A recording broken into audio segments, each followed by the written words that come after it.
නපුරු මකර කුමරා. මේ කතාව නපුරු මකර කුමාරයෙක් ගැන. ඔහු නිකම්ම මකර කුමාරයෙක් නෙවෙයි. වෙස්මාරු කරගත හැකි මකර කුමාරයෙක්. පැරණි චීනයේ යැන්සි රජතුමාට හිටිය කඩවසම් පුත් කුමාරයෙක්. මොහු චීජින්. චීජින් කුමාරයා ඍෂිවරුන්ගෙන් ඉගෙන ගත යුතු සියලුම කරුණු ප්‍රගුණ කළ සිත දියුණු කරපු අයෙක්. මොහුට ඕනෑම වෙලාවක මකරෙකුගේ වෙස් ගැනීමේ හැකියාව තිබුණා. චීජින් කුමාරයාගේ විනෝදාංශය වුණේ මකර වෙස්ගෙන තමන්ගේ රටේ ඇවිදිමින් රටවැසියන්ට කරදර කරන එක. කොතරම් කඩවසම් වුණත් ඔහු අනෙත් අය රිදවා සතුටු වන නපුරු කෙනෙක්. ඔහු මිනිසුන්ට වද හිංසා පමුණවල සතුටු වුණා.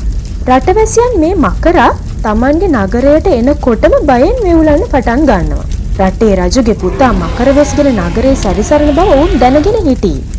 නමුත් ඔවුන් මකර කුමරාට විරුද්ධව රජතුමාට කවදාවත් පැමිණිලි කළේ නැහැ. මොකද ඉතින් මකරකු විදිහට වෙස්මාරු කරගෙන ඇවිදින්නේ රටේ අනාගත රජතුමානේ.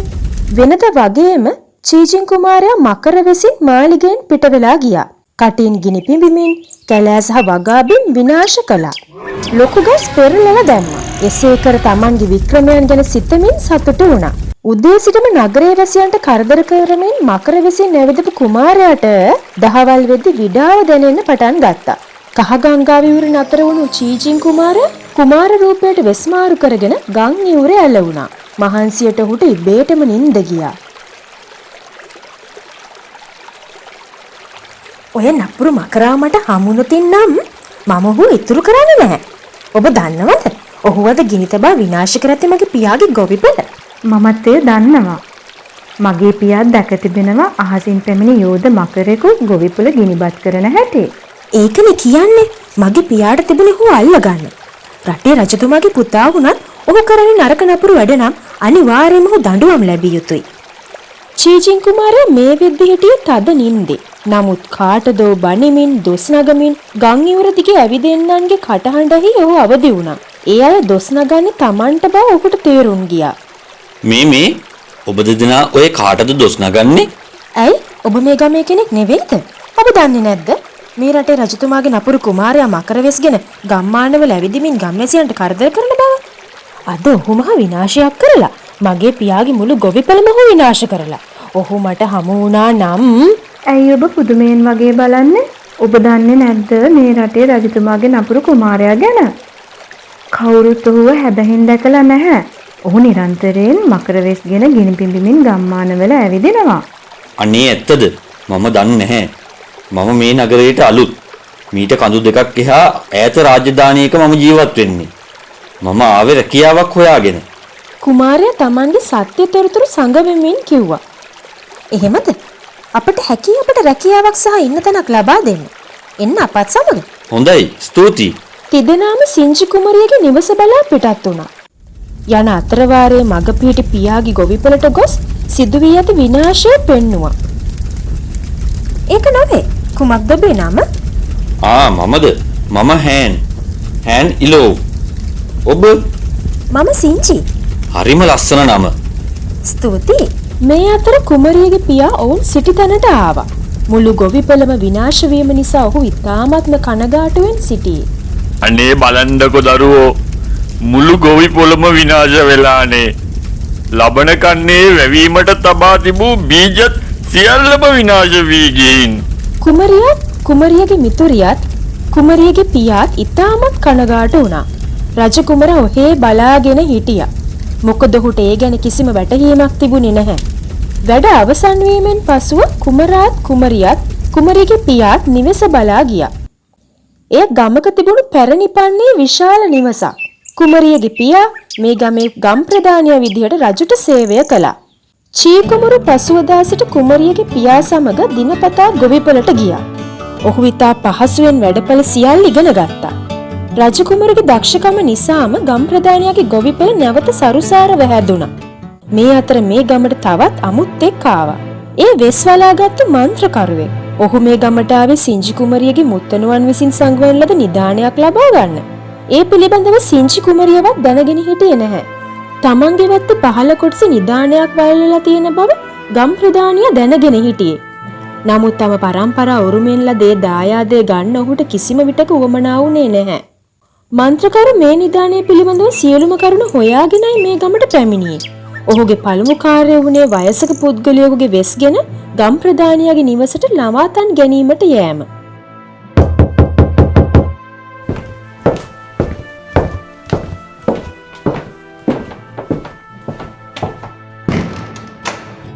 ඇත්තටම මේ වෙලාවේ ගෙදර කවුරුත් නැහැ. ඔබට කුමක්ද අවශ්‍ය? අනේ පුතේ මං ඉතාමත් අසරණ මහල්ලෙක්. මට කන්නතිකුයි ඉන්න තැනකුයි ලැබුණොත් බොජාක් පිං. චීජින් කුමාරයා රජ කෙනෙකුට අවශ්‍ය කරන සියලුම ශාස්ත්‍ර වගේම යන්ත්‍ර මන්ත්‍ර සහ දේහ ශාස්ත්‍ර පිළිබඳව මනා ලෙස හදාරලා හිටියේ. මේ මහලු මිනිස සාමාන්‍ය මහල්ලෙක් නොවේයි වෙස්වලාගත්තු ඔත්තුකරුවෙක් කියලා අනිවාර්යයෙන්ම ඔහු තේරුම් ගත්තා. නමුත් ඒ බව ඔහු නොඅඟවා ඔහුගේ නිවස ඉදිරිපස බංකුවේ වාඩි කරලා තිව්වා. හවස් කාලයේ එළඹුණා. ගොවිපලට ගිය කුමරියත් ගම් ප්‍රධානියත් නිවසට පැමිණියා. ගම් ප්‍රධානියාගේ තිබුණු කරුණාවන්තකම නිසාම මහල්ලට එම නිවසේ නවාතැන් ලැබුණා. මේ මහල්ලට නවාතැන් දීම පිළිබඳව චීජින් කුමාරයා ලොකු කැමැත්තක් දැක්ුවේ නැහැ. නමුත් ඔහු මේ ආගන්තුක මහල්ල පිළිබඳව හොඳ හොදිසියෙන් හිටියේ.